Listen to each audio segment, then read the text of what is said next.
रात के ठीक 3:03। अगर तुम किसी सुनसान रेलवे स्टेशन पर खड़े हो और अचानक तुम्हें लगे कि कोई तुम्हें देख रहा है, तो तुम क्या करोगे? पीछे मुड़ोगे या भाग जाओगे? क्योंकि उस रात राहुल ने पीछे मुड़कर देखा था और उसी एक गलती ने उसे प्लेटफॉर्म नंबर 13 तक पहुंचा दिया, जहां से कोई कभी वापस नहीं आता। कहानी की शुरुआत। राहुल एक साधारण लड़का था। ना उसे भूतों पर विश्वास था, ना किसी अंधविश्वास पर। उस रात वो अपने दोस्त की शादी से लौट रहा था। देर हो चुकी थी और शहर के बाहर बना रेलवे स्टेशन लगभग खाली था। जब वो वहाँ पहुँचा तो उसे सबसे पहली अजीब चीज़ महसूस हुई। सन्नाटा, इतना गहरा सन्नाटा कि उसे अपने कदमों की आवाज़ भी अजीब लगने लगी। स्टेशन पर कुछ लोग बैठे थे, लेकिन कोई बात नहीं कर रहा था, कोई फ़ोन नहीं देख रहा था, कोई हिल भी नहीं रहा था। बस सब चुपचाप बैठे थे, जैसे किसी चीज़ का इंतज़ार कर रहे हों।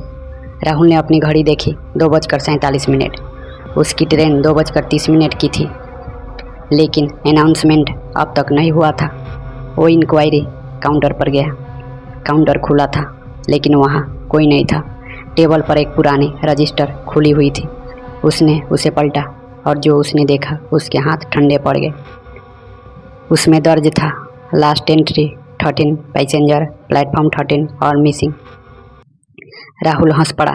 कोई मजाक होगा, लेकिन अंदर कहीं उसे अजीब सा डर लगने लगा। रहस्य की शुरुआत। राहुल प्लेटफॉर्म की तरफ बढ़ा। 1, 2, 3 सब सामान्य थे, लेकिन जैसे ही वो आगे बढ़ा, लाइट्स कम होने लगी, हवा ठंडी होने लगी और तभी उसकी नज़र पड़ी प्लेटफॉर्म नंबर 13 पे। वो रुक गया। यहाँ तो 13 नंबर प्लेटफॉर्म है ही नहीं, लेकिन क्यूरियोसिटी डर से ज़्यादा मजबूत थी और वो चल पड़ा उस दिशा में। जैसे जैसे वो आगे बढ़ रहा था, स्टेशन बदलता जा रहा था। दीवारें टूटी हुई, लाइट्स फ्लिकर और हवा अजीब सी भारी। तभी उसे पहली आवाज़ सुनाई दी, घुंघरुओं की। वो रुक गया, पीछे देखा, कोई नहीं। फिर वही आवाज़, इस बार थोड़ी और पास। उसने तेज़ आवाज़ में कहा, कौन है?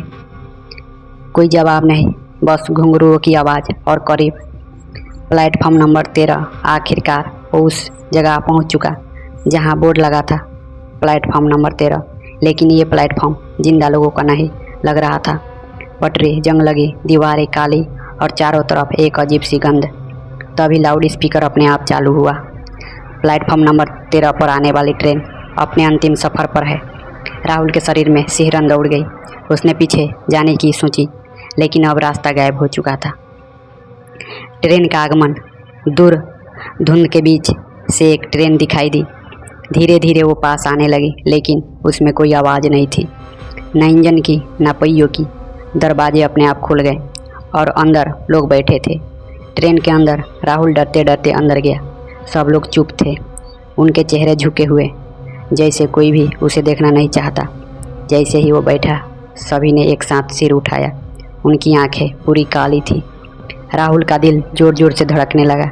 तभी सामने बैठा एक आदमी बोला, तुम यहाँ नहीं आने चाहिए थे। राहुल कांपते हुए बोला, ये कौन सी ट्रेन है? वो आदमी मुस्कुराया, ये वो ट्रेन है जो कभी अपने गंतव्य तक नहीं पहुँचती। भयानक सच। ट्रेन चल पड़ी बिना ड्राइवर के। खिड़की के बाहर कुछ नहीं था, सिर्फ अंधेरा। तभी एक औरत धीरे धीरे राहुल के पास आई। उसके पैरों में घुंघरू थे।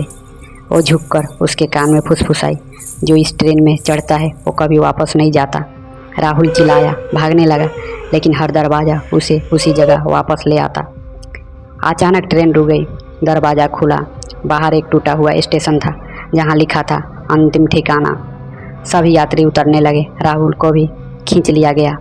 वहाँ सैकड़ों लोग थे, जो आधे इंसान आधे परछाई जैसे लग रहे थे। तभी वही आदमी फिर बोला, अब तुम भी हमारे जैसे बन जाओगे। राहुल चिल्लाया, लेकिन उसकी आवाज़ अब निकल नहीं रही थी। धीरे धीरे उसकी आंखें भी काली होने लगी। सुबह 5 बजे असली रेलवे स्टेशन पर लोगों को एक लाश मिली। पटरी के पास वो राहुल की थी, लेकिन उसके चेहरे पर एक अजीब सी मुस्कान थी। आज भी अगर तुम रात के 3 बजे किसी सुनसान स्टेशन पर जाओ, तो शायद तुम्हें भी वहीं अनाउंसमेंट सुनाई दे, प्लेटफॉर्म नंबर 13 पर आने वाली ट्रेन अपने अंतिम सफ़र पर है।